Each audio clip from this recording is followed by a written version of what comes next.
Le professeur Franklin Nyamsi, arrêté, détenu et finalement relâché par la police de l'immigration britannique.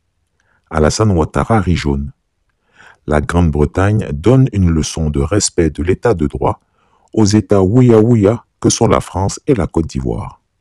En route pour Londres, où il devait délivrer une conférence à l'invitation de la section locale de Générations et Peuples Solidaires, GPS, le mouvement politique de Guillaume Soro, le bouillant et virevoltant professeur Franklin Nyamsi, bien connu sur les réseaux sociaux, a été mis aux arrêts dans la nuit du vendredi au samedi 11 mai 2024 par la police de l'immigration britannique. Les hiboux de Chris Yapi ont appris qu'Abidjan a émis un mandat d'arrêt contre lui et demande son extradition immédiate en Côte d'Ivoire. En effet, le professeur Franklin Nyamsi, en se rendant hier nuit à Londres, était loin de se douter d'une possible mésaventure. Il croyait pouvoir dormir sur ses deux oreilles. S'il a toujours pris des précautions quand il s'agit de venir en Afrique, il était, disons, plus relax sur l'axe Paris-Londres. Quelle ne fut donc sa stupéfaction de se voir interpellé et détenu par la police des frontières britanniques, comme le montre le document ci-joint. C'est alors que l'officier de l'immigration lui posa frontalement la question de savoir ce qu'il avait fait à un certain Alassane Ouattara, qui serait chef d'État d'un pays dont il avait peine à prononcer exactement le nom. Il expliqua au professeur Nyamsi ébahi qu'Abidjan disait de lui qu'il était un terroriste dangereux, qu'il était très nuisible et impliqué dans toutes les déstabilisations des pays de la sous-région. Puis, il était le conseiller du plus grand terroriste du XXIe siècle dans la sous-région ouest africaine, Guillaume Soro. Franklin Nyamsi tombait des nues.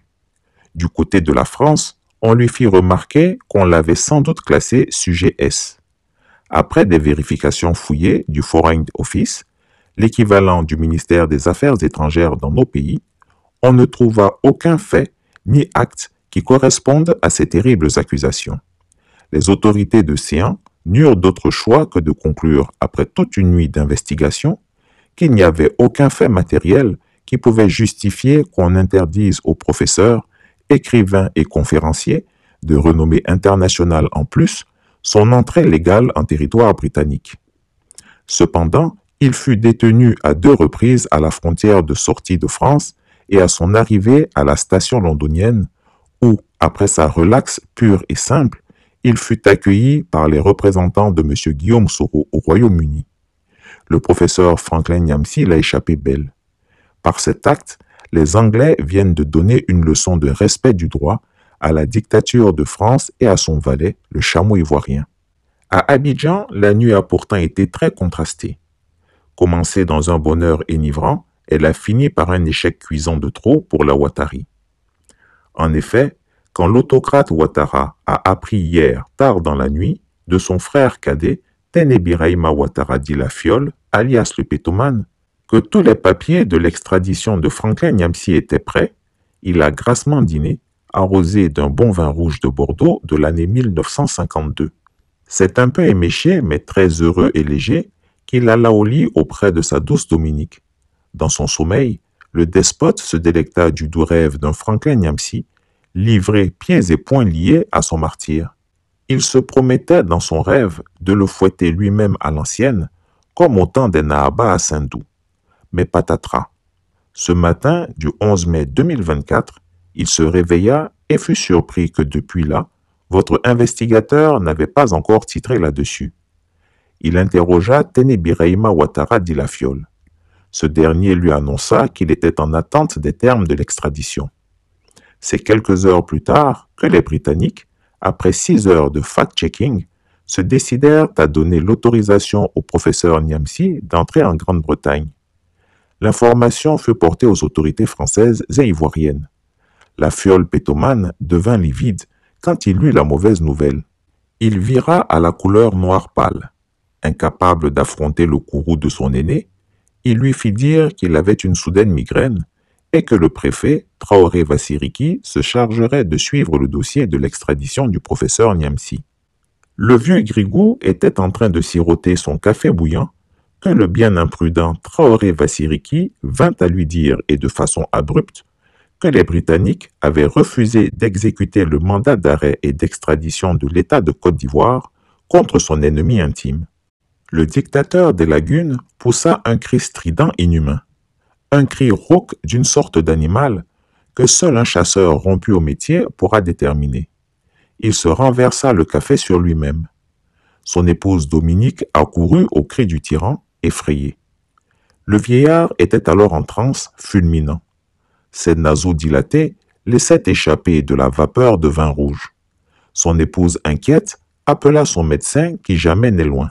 Au moment où j'écrivais ces dernières lignes, le despote endolori dormait à point fermé selon la maisonnée, la résultante des barbituriques injectés avec une grosse seringue de chameau.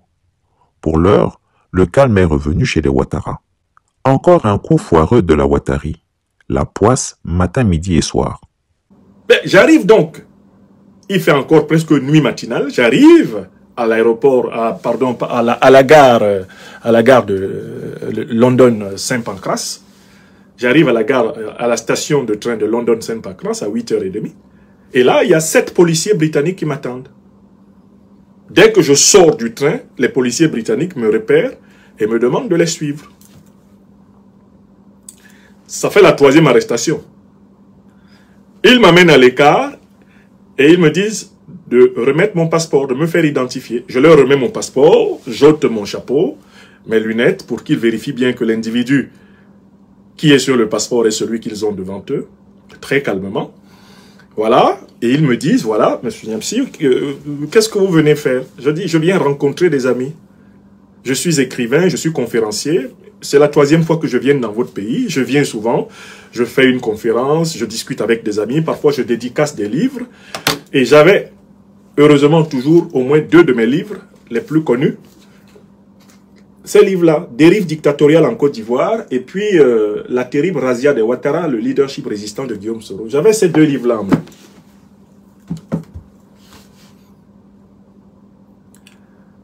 C'est alors que l'officier de police me regarde dans les yeux et me dit, mais monsieur Niamsi, qu'est-ce que vous avez en particulier avec le président d'un pays africain qui s'appelle Alassane Ouattara?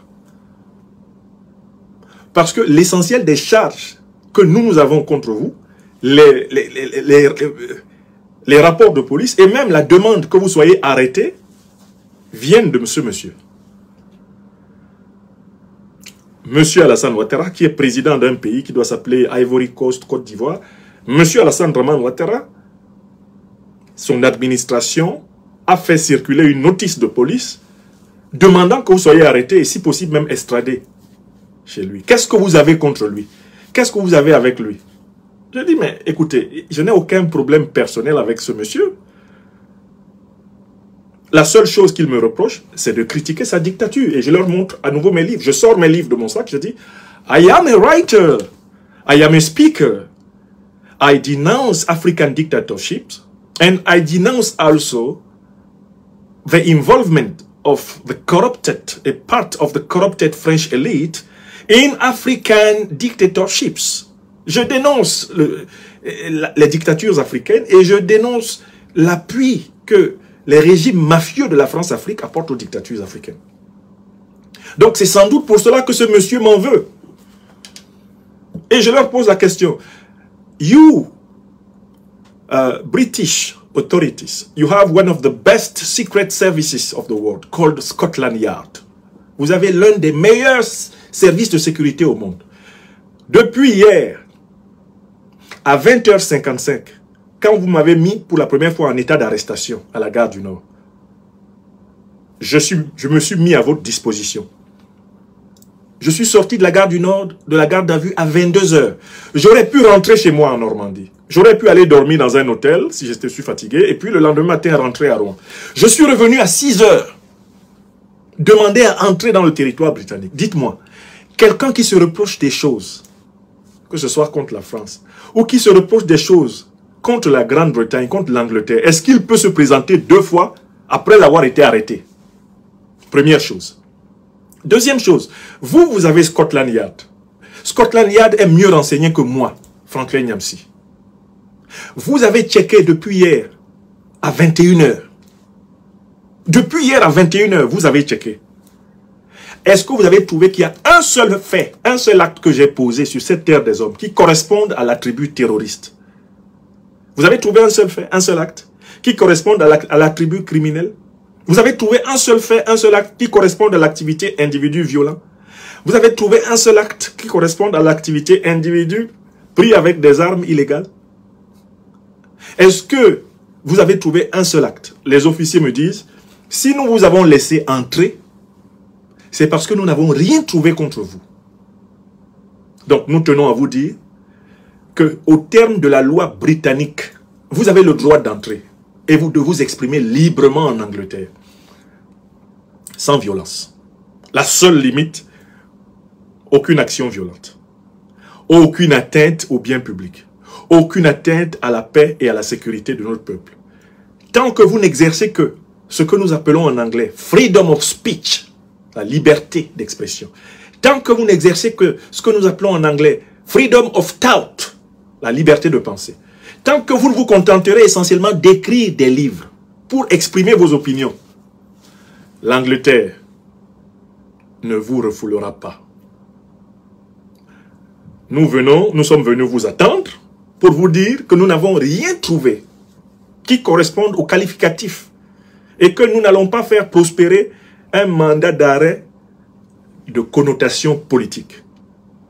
Et l'officier me dit, je vous donne un conseil, quand vous allez en Afrique, surveillez bien les pays dans lesquels vous entrez, parce que si celui qui a juré de vous arrêter, M. Ouattara, a des entrées dans un certain nombre de pays, il est possible que le droit international ne soit pas respecté et que dans ce cas-là, vous soyez littéralement kidnappé. Ça ne se passera pas en Angleterre. Et qui plus est, la police française vous a permis de passer après un contrôle de 40 minutes. Ce qui prouve qu'en réalité, vous êtes l'objet de mesures de type politique. Si vous étiez objectivement auteur d'actes terroristes, auteur d'actes de malfaisance, auteur d'actes de déstabilisation, vous ne vous présenteriez pas à nos frontières. Parce que chez nous, la loi est impitoyable envers ceux qui posent de tels actes. Et je leur dis, mais pourtant, je me suis présenté 2 fois. Hier, j'ai été mis en garde à vue. N'est-ce pas? J'ai été mis en garde à vue, il était 20h50. J'ai été libéré à 22h. Je suis allé dormir dans un hôtel face à la gare. Je suis revenu à 6h du matin. Vous m'avez remis en garde à vue. Je suis resté en garde à vue. Parce que je voulais absolument que vous continuiez à fouiller et à me dire ce qu'il y a dans mon dossier, ce qu'on me reproche. Maintenant, je suis arrivé à Londres. Vous m'arrêtez à nouveau. Et là, vous constatez que je ne suis qu'un écrivain, un intellectuel politique. Vous constatez que je suis quelqu'un qui se bat par le cerveau et la plume. Le cerveau, la plume, la voix, la pensée.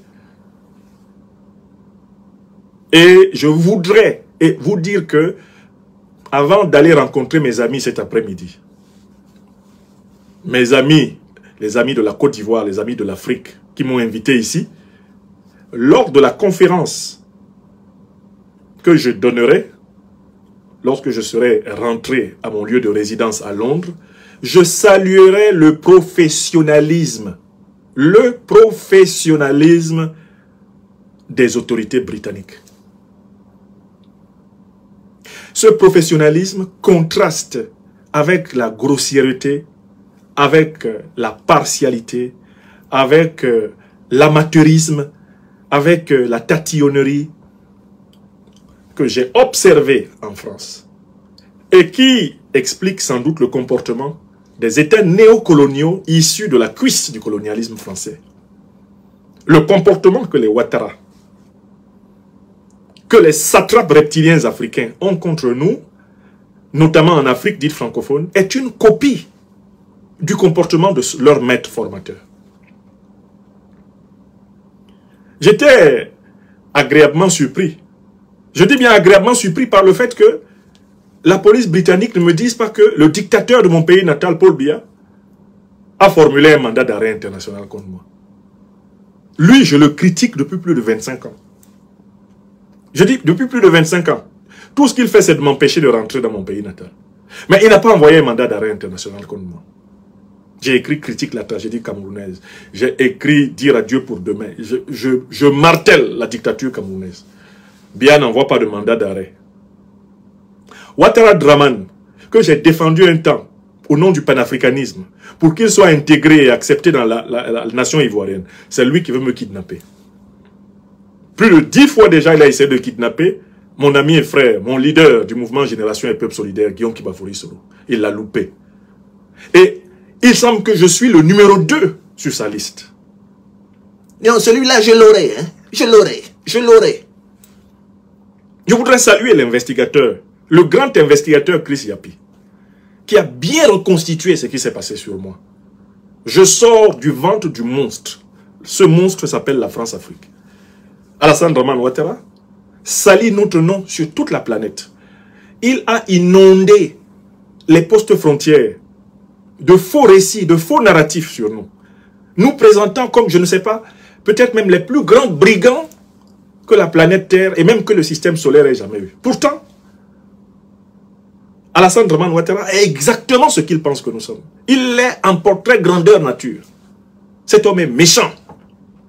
Cet homme est méchant. Cet homme est gratuitement méchant. Dieu, le peuple de Côte d'Ivoire, et chacune et chacun d'entre nous, en lutte contre l'injustice, nous saurons le lui rendre.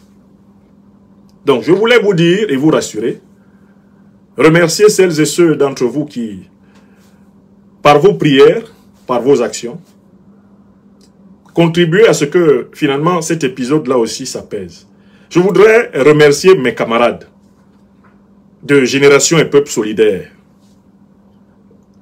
La camarade Wassa Koulibaly, qui est la déléguée générale de notre mouvement ici. Ils ont veillé sur moi toute la nuit. Je dis bien veillé sur moi toute la nuit. Je voudrais remercier le président Guillaume Kibafori Soro, qui a suivi ma situation minute by minute. Je voudrais remercier, par-dessus tout et au-delà de tout, le Tout-Puissant, celui à travers lequel nous respirons à chaque instant et qui, par nos ancêtres angélisés, balise notre chemin. Chris Yapi ne ment pas. Retrouvez Chris Yapi sur ses 2 chaînes YouTube, sa chaîne Dailymotion, Instagram et VK.